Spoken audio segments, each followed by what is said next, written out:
नमस्कार मंडळी, स्वागत आहे तुमचं आपल्या चॅनलमध्ये. तुम्ही पाहताय बाई तुझा आशीर्वाद या मालिकेचा 6 जूनचा रिव्ह्यू.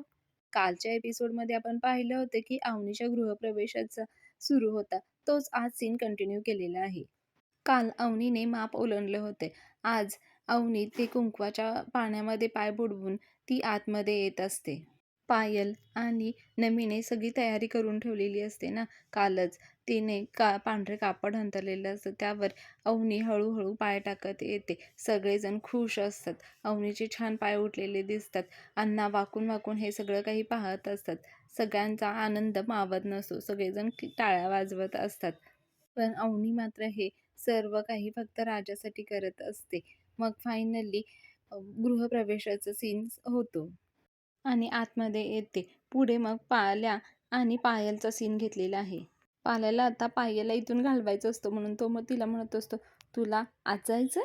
पायल म्हणते, तू आत्ता हो म्हण. मी ना माप ओलांडून ऑफिशियली सून म्हणून या घरात येते. चालेल का तुला? पायला म्हणते, ए हडे, चल चल निघ इथून, चल चालते हो. पायल म्हणत असते, तुला काही गोड बोलायची ॲलर्जी आहे काय?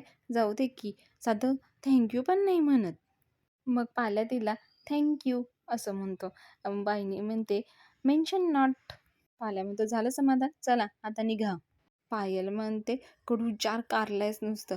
पण पानू, मला कारलं लई आवडतं. बोलत जा ना माझ्याशी कधीतरी गोड गोड. गोड बोलू? आल्या म्हणतो, गोड बोलू? आणि तिच्या कानात म्हणतो, गेट लॉस्ट. आल्या म्हणत असो, माझ्या तळपायाची आग मस्तकात जायच्या अगोदरचा. पायल म्हणत असते, पानू. राजा तिला खेचकन ओरडतो. मग ती घाबरते आणि मग तिथून निघूनच जाते. इकडे अण्णा कार्यक्रमासाठी आलेल्या सर्व पाहुण्यांचे आभार मानत असतात. अण्णा म्हणत असतात, अण्णा, तात्या, ताई, तुम्ही सर्वजण आमच्या कार्यक्रमाला आलात त्याबद्दल धन्यवाद. तुम्ही येऊ शकतात. आणि मग ते जातात आणि मग त्यांचं लक्ष त्या कुदळीकडे जातं. सुलक्ष आत्याने जी कुदळ मारलेली असते ना अण्णाच्या घरात, त्यावेळी सुलतेने दिलेला शाप असतो तो अण्णांना आठवतो. आणि मग अण्णा ती कुदळ उचलून सुलतेच्या घराच्या जवळ जातात आणि सुलक्षणाला हात मारायला लागतात. ए सुले. ते सुलक्षणा आत्याने दत्ता मामा बळतच बाहेर येतात.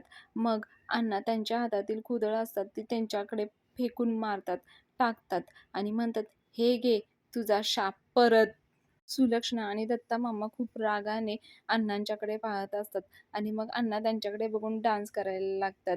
लाइटिंग डान्सिंग, लाइटिंग डान्सिंग, अण्णांचा नेहमीप्रमाणेचा डान्स आहे हा. सुलक्षणा हातानेचा मात्र राग खूपच वाढलेला असतो. तिचा चेहरा बघितला तर लालबुंद झालेला असतो. अण्णा इकडे नाचत नाचत घरामध्ये निघून जातात. इकडे सुलक्षणा आता खाली पडलेली कुदळ उचलते आणि एकसारखी त्या कुदळीकडे पाहायला लागते. पुढचा सीन अवनी आणि दांगट परिवाराचा घेतलेला आहे. अवनी आत आल्यानंतर सगळेच एकदम म्हणतात, बसा. तिथे बसायला कुठेच जागा नसते. मग अवनी म्हणते, कुठे बसू? म्हणतो, तुम्ही येणार ना म्हणून सगळं सामान ठेवलं होतं. थांबा, खुर्च्या खुर्च्या, म्हणून ते सगळे जातात आणि सगळेजण एकदमच खुर्च्या घेऊन येतात. तिघेजण तिघी दरवाजाला जातात आणि खुर्ची घेऊन येतात. राजा म्हणतात, अरे रे थांबा, माझ्या काय डोक्यात घालता काय? सगळेजण एकदमच म्हणतात, बसा. मग अवनी पुढे विचारते परत, कुठे बसू? धन्या म्हणतो, कुठं पण बसा, आवडेल तिथं बसा. वहिनी, ही खुर्ची मी घेऊन आलोय हं, इथं बसलात ना मला लय भारी वाटेल. राजा दुसऱ्या खुर्च्यांकडे बघतो, त्यांची अवस्था बघतो खराब झालेली आणि म्हणतो, हां बसा, तुम्ही तिथंच बसा. हां म्हणजे ते शेंडे फळ आहे ना, त्याला बरं वाटेल ना, म्हणून तिथंच बसा. आणि मग अवनी तिथेच बसते. सर्वजण तिच्याकडे बघत असतात. तेवढ्यात यशा म्हणतो, थांबा मी आलो, काहीतरी खाण्यासाठी घेऊन येतो, आणि तो जातो. आणि मग अण्णा इकडे धावत दरवाजाजवळ येतात आणि ते त्यांच्या बायकोकडे पाहतात आणि अवनीचे पायाच्या ठसांकडे पाहायला लागतात. त्यांना परत सुलतेने दिलेल्या शाप, सुलत्याचे ते शब्द आठवायला लागतात. ते फार इमोशनल झालेले असतात. मग ते त्यांच्या बायकोच्या फोटोकडे पाहायला लागतात. त्यांच्या डोळ्यामध्ये आनंदाश्रू आलेले असतात. मग ते अवनीच्या पायाच्या वर न ठेवता ते साईड होऊन आतमध्ये जातात गडबडीने. त्याच्यामध्ये उभारलेला असतो तर त्याला म्हणतात ते, एक्सक्यूज मी. यशा, धन्या, राजा सर्वजण अण्णांच्याकडे पाहत असतात. अण्णा आतमध्ये जातात आणि परत येतात. परत राजाला म्हणतात, एक्सक्यूज मी, आणि अवनीच्या हाताला धरून ना ओढतच तिला बाहेर घेऊन जातात. त्याच्या इकडे अण्णांना म्हणत असतो, अण्णा ऐका ना जरासं. अण्णा म्हणतात, श्श, मी आणि सुनबाईंशी बोलतोय ना. अण्णा अवनीला म्हणत असतात, सुनबाई मला चिमटा काढा, चिमटा काढा, मला विश्वास बसू दे. अवनी राजाकडे बघत असते. अण्णा म्हणत असतात, मला विश्वास तर बसू दे. धोंडीराज डांगट्यांच्या घरी सून आली येते. मला चिमटा काढा, काढा चिमटा. अण्णा खूप इमोशनल होऊन म्हणत असतात. अण्णांचं हे रूप पाहून सगळेजण इमोशनल झालेले असतात. मग पुढे अण्णा सॉरी धन्या अण्णांचा चिमटा काढतो. अण्णा म्हणतात, "ही ग नॉनसेन्स, तुला कोणी सांगितलं चिमटा काढायला?" अवनी थोडीशी घाबरल्यासारखीच दिसत असते. मग अण्णा म्हणतात, "अरे वन काढलास ना तू." पुढे यशा म्हणतो, "आपण आज जायचं का? आपण आज जाऊया. मी खीर केली खीर तयार आहे." अण्णा म्हणतात, 2 मिनिट्स, 2 मिनिट थांब." अण्णा मग पुढे त्यांची बायकोच्या फोटोजवळचा, लक्ष्मीच्या फोटोजवळचा दिवा घेतात आणि त्यामध्ये दिवा लावतात आणि अवनीला सांगत असतात की ही तुझ्या आधीची लक्ष्मी. ते रडतच असतात. ही माझी लक्ष्मी, माझी माझी बायको आहे ही. आशीर्वाद आशीर्वाद घे हं तिचा. सगळेजण खूप इमोशनल झालेले असतात. सगळ्यांच्या डोळ्यात देखील पाणी आलेलं असतं. अवनी पुढे मग त्या फोटोला पाया पडायला लागते आणि इतर सर्वजण देखील नमस्कार करतात. अण्णा मग त्यांच्याजवळ असलेला दागिन्यांचा डबा उघडतात. सगळेजण अण्णांच्याकडे पाहत असतात. अवनीला अण्णांच्याकडे ते असलेले दागिन्यांचे पाहून भीती वाटत असते. अण्णा पुढे त्या फोटोकडे बघून म्हणतात, "बघ सांभाळून ठेवलेले आहे मी." अवनी राजाकडे बघत असते. मला नाही घ्यायचं असं तिचे असतं. राजा काहीच बोलत नसतो. अण्णा पुढे म्हणतात अवनीला, "लई वाट बघायला लावली हो, लई वाट बघायला लागली. पण ठीक आहे, देरचं आहे दुरुस्त आहे." असं म्हणत असतात अण्णा. यशा, धन्या, राजा सर्वजण इमोशनल झालेले असतात. अवनीला मात्र ते घ्यायचं नसतं. तिच्या चेहऱ्यावरून ते स्पष्ट दिसत असतं. अवनीला म्हणतात, "सुनबाई, हे तुमच्या सासूचे दागिने आहेत. हे स्त्रीधन आहेत. हे सांभाळून ठेवा हां."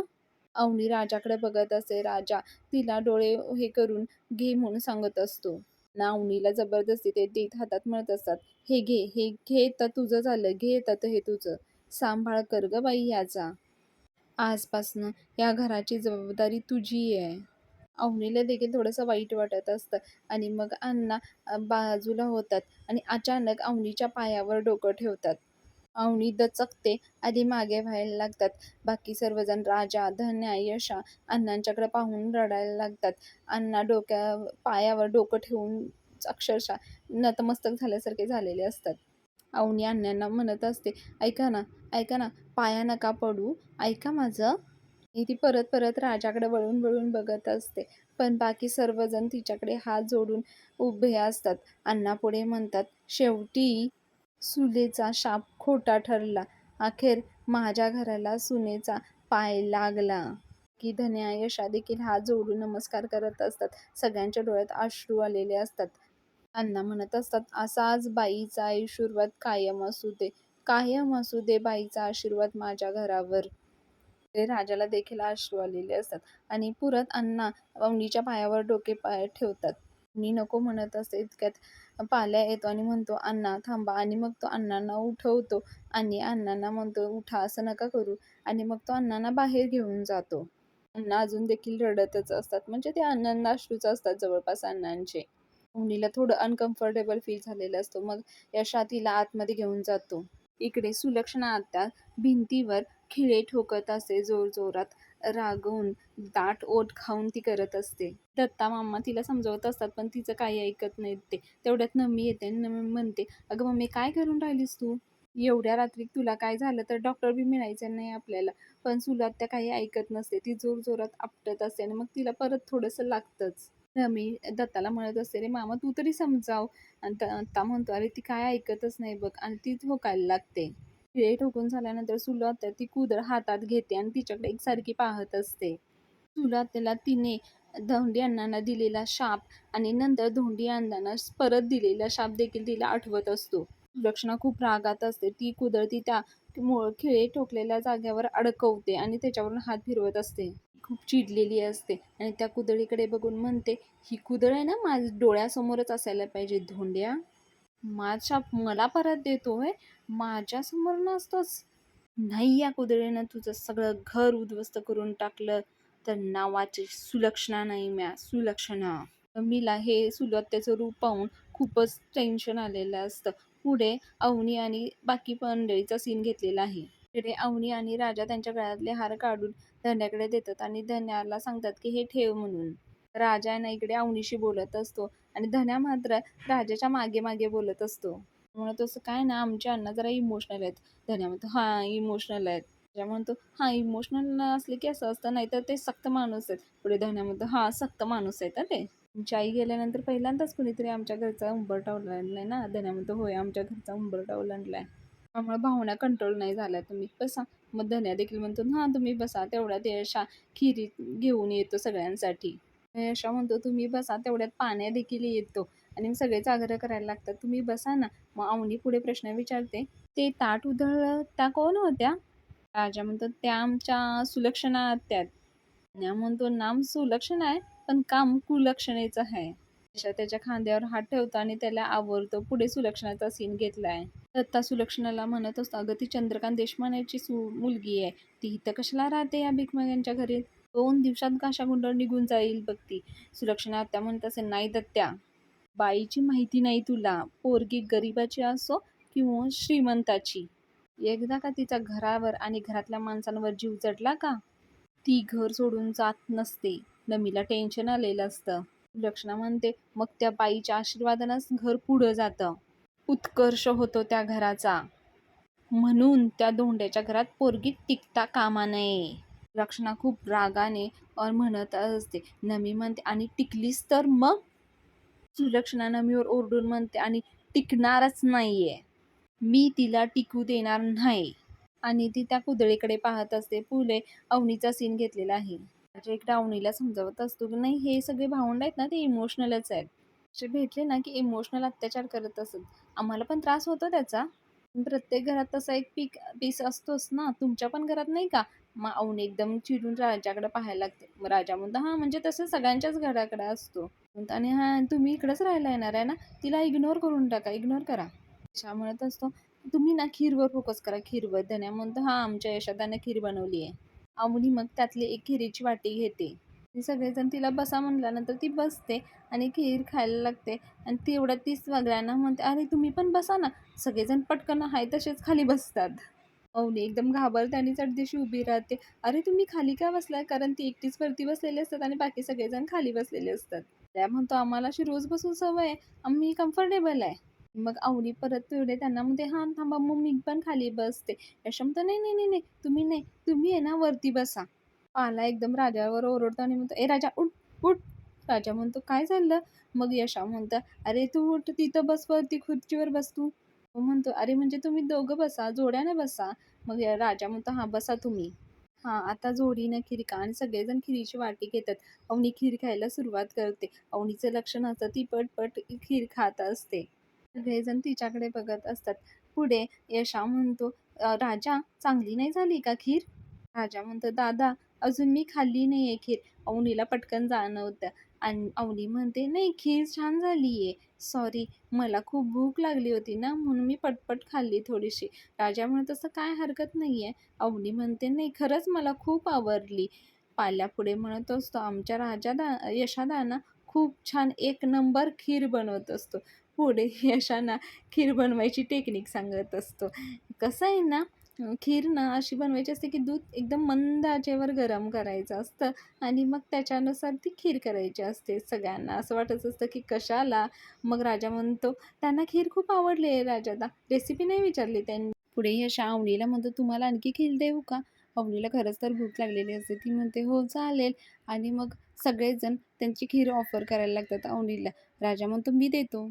यशा देखील म्हणतो हे घ्या खीर. मग पुढे राजा म्हणतो, यशादा मी देतो आहे माझ्याकडे खीर. मी नाही गोष्टी केलेली, देतो मी त्यांना. त्या अरे नको तू खा, मी आतमध्ये जाऊन खातो. पण मग राजा म्हणतो, अरे नको दादा. पाल्या यशाला म्हणतात त्याला देऊ दे ना. मग राजा म्हणतो हां हे घ्या. मग राजा खीर देतो तिला. मग राजाला म्हणतो हे घे तू ही खीर खा. राजा म्हणतो नाही नकोय मला, माझं पोट भरलंय. धन्या म्हणतो वहिनीने खीर देऊन तुझं पोट भरलं? सगळेजण मग त्याची चेष्टा करायला लागतात. पुढे अवनी म्हणते मला थोडं बोलायचं होतं. सगळेजण बसल्या ठिकाणीच एक स्टेप पुढे येतात, म्हणतात हां बोला ना. त्यांना वाटतं की त्यांच्याशी बोलायचं आहे. राजा इकडे म्हणत असतो अवनी त्यांना म्हणते नाही नाही म्हणजे मला ना ह्यांच्याशी थोडं बोलायचं होतं. धन्या म्हणतो यांच्याशी म्हणजे तुमच्या आऊंशी का? परत ते त्यांची चेष्टा करायला लागतात. राजा म्हणतात चला चला आपण तिकडे जाऊन बोलूया. राजा आणि अवनी एका दरवाजाकडे जायला लागतात. हे सगळेजण तिघजण एका तिकडे जातात आणि म्हणतात, "नाही, नाही, तिकडे नाही जाऊ शकत तुम्ही." "इकडे कशाला जाताय?" राजा म्हणतो, "का? काय चाललंय?" मग ते म्हणतात ना, "इकडे आहे ना, केंदळवाडा आहे, केंदळवाडा." राजा म्हणतो, "तुम्ही हां, ठीक आहे." आपण दुसऱ्या तिकडे तो जायला निघतात. मग तिकडे देखील ते तिघजण जातात आणि म्हणतात, "आहे, इकडे नाही, इकडे नाही. इकडे आहे ना, पसारा आहे, पसारा."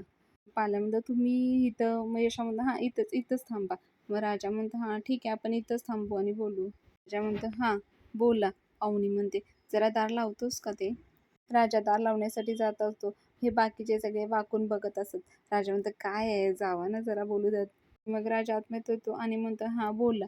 अवनी त्याच्यावर फार चिडलेली असते आणि म्हणते, राजाला समजतं. राजा म्हणतो, "हां, चला आपण जरासं बाहेर जाऊया." आणि मग पुढे चंद्रकांतचा सीन घेतलेला आहे. चंद्रकांत खूप स्तब्ध बसलेले असतात. त्यांना ते पोलीस स्टेशनमध्ये झालेले सगळे क्षण आठवत असत. त्यांच्याबरोबर येण्यासाठी नकार देते आणि ती राजाकडे जाऊन उभारते. राजा आणि अवनीचं त्यांच्या डोळ्यासमोर झालेलं लग्न, राजा अवनीला घालत असलेलं मंगळसूत्र हे सर्व आठवत असतं. तेवढ्यात त्यांच्या दरवाजावर कोणतरी ठोठवतं. तिकडे स्वाती आलेली असते.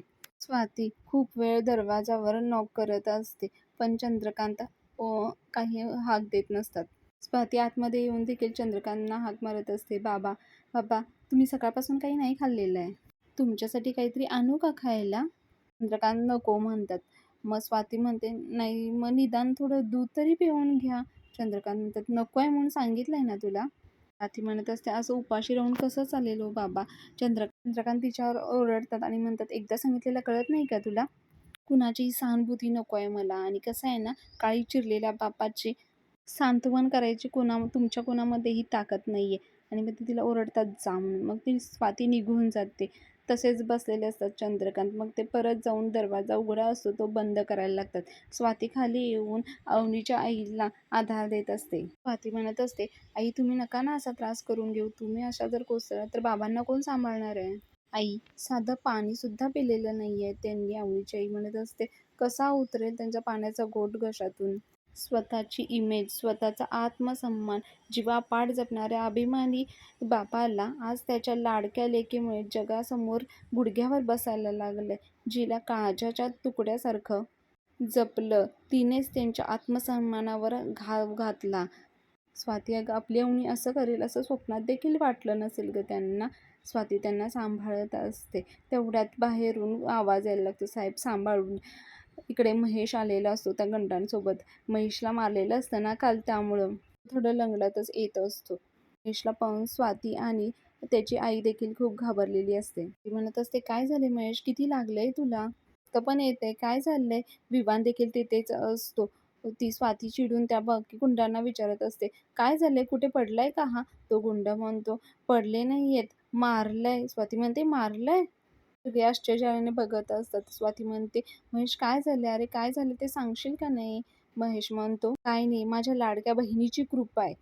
सगळ्यांना खूप टेन्शन येतं. ते म्हणतात, "अरे असं कसं झालं?" मग स्वाती विचारते, "म्हणजे?"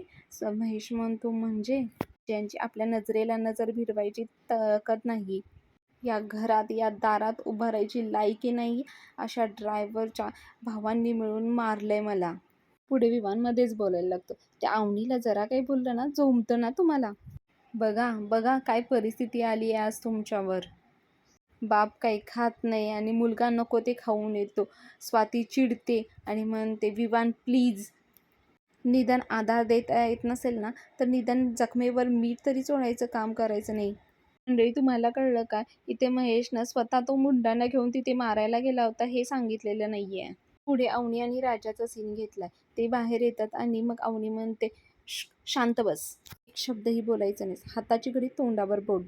"काय चाललं हे? काय चाललंय? माप काय ओलांडायला लावलंस? तू उखाणा काय घेतलास? हे अति होतंय हं." हे आणि त्यात तुझे ते वडील." आणि राजा म्हणतो, "अहो, अण्णा म्हणतो आम्ही त्यांना." हां, बमणी म्हणते, "हां, तेच ते रे." खूप मोठ्याने बोलत असते. मग राजा तिला म्हणतो, की "जरा हळू बोला ना. बाकीच्यांना यातलं काही माहिती नसतं ना." मी पुढे म्हणते, "तुझ्या अण्णांनी तुझ्या आईच्या फोटोसमोर मला उभा करून दागिन्यांचा डबा माझ्या हातात दिला. तेव्हा माझ्या पोटात केव्हा खड्डा पडला माहिती आहे तुला?" राजा म्हणत असतो, "अहो, तुम्ही त्याचा लोड नका घेऊ." अवनी म्हणते, "अरे लोड नका घेऊ म्हणजे कसं? तू कसं काय बोलतोस?" मी म्हणते, "अरे आपण फसवतोय त्यांना आणि तू म्हणतोयस लोड घेऊ नकोस." म्हणतो, "आपण अगदी फसवतोय असं नाही." अवनी म्हणते, "फसवत नाहीये आपण त्यांना." अवनीला या सगळ्याचं खूप टेन्शन आलेलं असतं. अवनी म्हणते, "अरे राजा, कळतंय का तुला? आपण फसवतोय त्यांना आणि मला ना खोटेपणाचा, फसवणुकीचा भयंकर त्रास आहे, तिटकारा आहे आणि या क्षणी आपण तेच करतोय आणि मला सांग, आपण तेच करतोय ना?" त्याच्यामुळे तसं आहे. पण अवनी म्हणते, "पण काय? चुकीची गोष्ट ही चुकीचीच असते."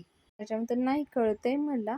अवनी म्हणते, "अरे पण तू एवढा रिलॅक्स कसा राहू शकतोस?" राजा म्हणतो, "मी रिलॅक्स कुठे आहे?" अवनी म्हणते, "काही कर ना काहीतरी." राजा म्हणतो, "मला ना आता काही सुचत नाहीये. मला ना थोडा वेळ द्या. मी काहीतरी करतो ना." अवनीला फार कसं तरी होत असते याचं. अवनी म्हणत असते, "तुला कळतंय का? माझी किती कोंडी झाली आहे ते. मी ना माझ्या घरी जाऊ शकत आहे, ना बाहेर कुठे.